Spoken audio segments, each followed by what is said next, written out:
With the spirit हम कैसे ले सकते हैं पवित्र आत्मा की सहायता से। तो आइए वचन में जाने से पहले हम on again with the spirit हमें वचन में और परमेश्वर ने हमसे कहाँ बात करी है। तो अगर हम जब वो मिलने जाते हैं और जब उनकी बातचीत उनसे होती है तो परमेश्वर उनको क्या आंसर करते हैं।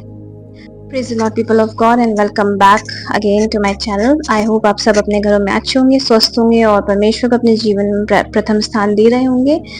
तो आज का जो मेरा टॉपिक है वो है born again with the spirit. हम कैसे हम दोबारा जन्म ले सकते हैं पवित्र आत्मा की सहायता से। तो आइए वचन में जाने से पहले हम प्रार्थना करते हैं। धन्यवाद धन्यवाद धन्यवाद करते हैं महान समर्थी जीते हैं परमेश्वर प्रभु जी, आपको धन्यवाद हो इस सुंदर दिन के लिए प्रभु। एक बार फिर से आपने मौका दिया कि हम इस वचन को मैं बांटने वाली हो सकी हूँ प्रभु। जितने लोग इस वचन को सुने प्रभु जी उनको आशीषित करिएगा प्रभु जी। मेरे हृदय के विचार, मेरे मुंह के बोल प्रभु आपको महिमा और जलाल दे सके। परमेश्वर इस पूरी वचन को आपके हाथ में सौंपते हैं प्रभु। इस प्रार्थना को आपके लौते पुत्र हमारे प्रभु यीशु मसीह के नाम से मांगते हैं, आमीन। तो आइए हम देखते हैं कि born again with the spirit हमें वचन में और परमेश्वर ने हमसे कहाँ बात करी है। तो अगर हम जॉन 3 उसका 3 से 8 देखेंगे, अगर हम यूहन्ना 3 उसका 3 से 8 देखेंगे तो हम एक व्यक्ति है निकोदेमस नाम का, उसके बारे में हम देखते हैं। तो परमेश्वर से जब वो मिलने जाते हैं और जब उनकी बातचीत उनसे होती है तो परमेश्वर उनको क्या आंसर करते हैं।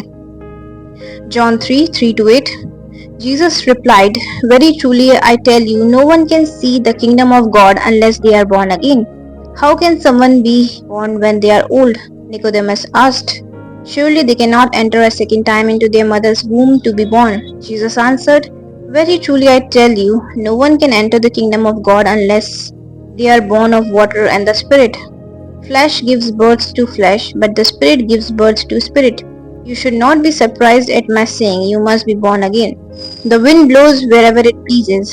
You hear its sound, but you cannot tell where it comes from or where it is going. So it is with everyone born of the Spirit." यूहन्ना 3। यीशु ने उसे उत्तर दिया, "मैं आपसे सच सच कहता हूँ, जब तक कोई ऊपर से जन्म ना ले तब तक वह परमेश्वर का राज्य नहीं देख सकता।" निकोदेमस ने उनसे पूछा, "मनुष्य कैसे बूढ़ा हो जाने पर जन्म ले सकता है? क्या वह अपनी माता के गर्भ में दूसरी बार प्रवेश कर जन्म ले सकता है?" यीशु ने उत्तर दिया, "मैं आपसे सच सच कहता हूँ, जब तक कोई जल और आत्मा से जन्म ना ले तब तक वह परमेश्वर के राज्य में प्रवेश नहीं कर सकता। जो शरीर से उत्पन्न होता है वह शरीर है और जो आत्मा से उत्पन्न होता है वह आत्मा है। आश्चर्य न कीजिए कि मैंने ये कहा कि आप जो ऊपर से जन्म लेना आवश्यक है।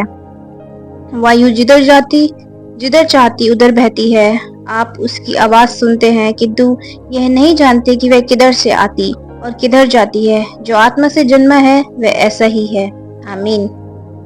तो आप इस वचन में देखते हैं कि निकोदेमस परमेश्वर से मिलने जाते हैं और परमेश्वर उनसे कहता है कि जो दोबारा जन्म ना ले वो परमेश्वर के राज्य में एंटर नहीं कर सकता या परमेश्वर के राज्य में नहीं जा सकता। तो निकोदेमस उनसे क्या पूछते हैं, वो अपने इंसानी दिमाग की सहायता से या फिर इंसानी समझ की सहायता से पूछते हैं कि एक मनुष्य बूढ़ा होने पे कैसे दोबारा अपने माँ के अंदर जाके वहां से पैदा हो सकता है।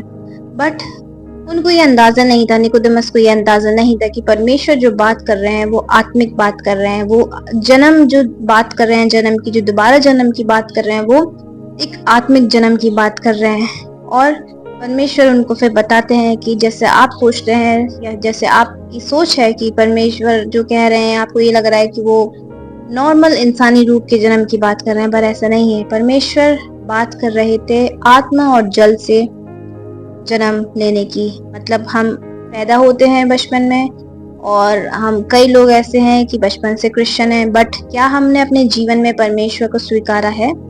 क्या हम बॉर्न अगेन हुए? क्या हमने परमेश्वर में फिर से जन्म लिया है?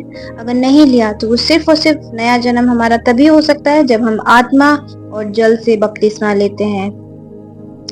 तो यहाँ निकोदेमस की बातचीत परमेश्वर से होती है और परमेश्वर उनको ये समझाते हैं कि born again with the spirit या फिर परमेश्वर की आत्मा से दोबारा जन्म लेना क्या होता है।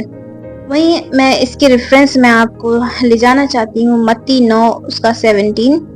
Neither do people pour new wine into old wineskins. If they do, the skin will burst, the wine will run out, and the wineskin will be ruined. No, they pour new wine into new wineskin, and both are preserved. मत्ती 9:17। इसी प्रकार लोग पुरानी मशकों में नया दाखरस नहीं भरते, नहीं तो मशकें फट जाती हैं, दाखरस बह जाता है और मशकें बर्बाद हो जाती हैं।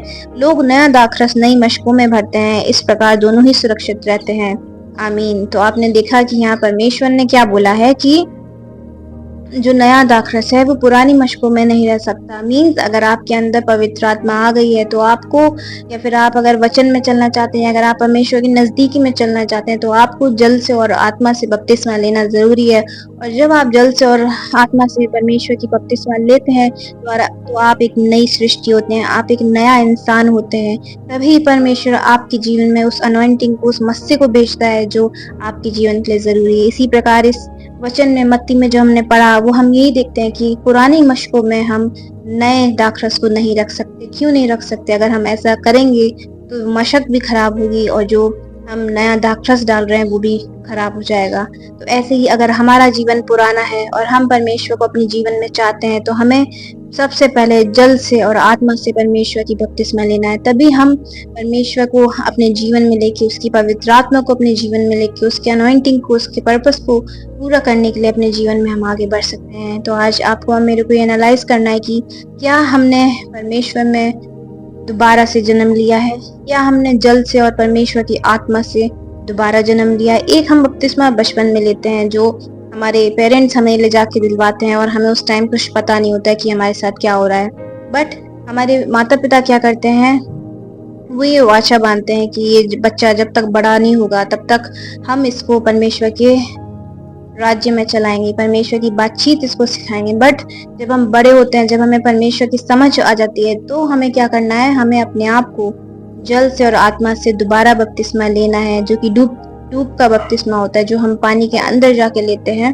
उस बपतिस्मे को हमें लेना चाहिए। और मैं ये आपको सिर्फ एक एक्सपीरियंस से बता रही हूँ, और मैं ये नहीं कह रही, या फिर मैं किसी चीज़ को प्रमोट नहीं कर रही, या फिर मैं किसी डिनोमिनेशन को प्रमोट नहीं कर रही हूँ। मैं सिर्फ आपको एक बाइबल में जो वचन लिखा उसकी वास्तविकता को बताना चाहती हूँ कि हमें जब हम पूरी समझ में आ जाते हैं तो हमें आत्मा और जल से बपतिस्मा लेना कितना ज़रूरी है। तो मैं आशा करती हूँ कि आज का ये वचन परमेश्वर आपसे बात करे। आइए हम प्रार्थना करते हैं। धन्यवाद धन्यवाद धन्यवाद करते हैं हमारे सामर्थ्य जीते परमेश्वर प्रभु जी, आपको धन्यवाद करते हैं। सारा आदर जलाल हमारे जीवन से आपको मिले प्रभु जी।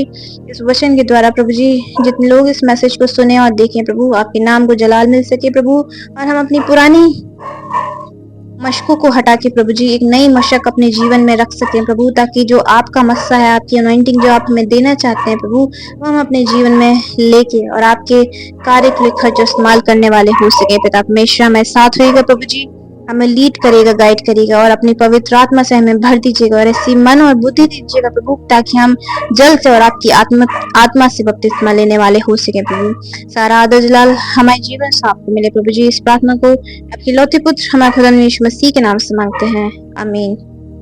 Praise the Lord, people of God. Thank you so much for watching this video, and मैं आशा करती हूँ कि परमेश्वर ने आपसे इस वचन के द्वारा बात करी होगी, और इस वीडियो को लाइक करिएगा, शेयर करिएगा और लोगों तक इस वचन को पहुंचाइएगा। Thank you so much for watching. Shalom.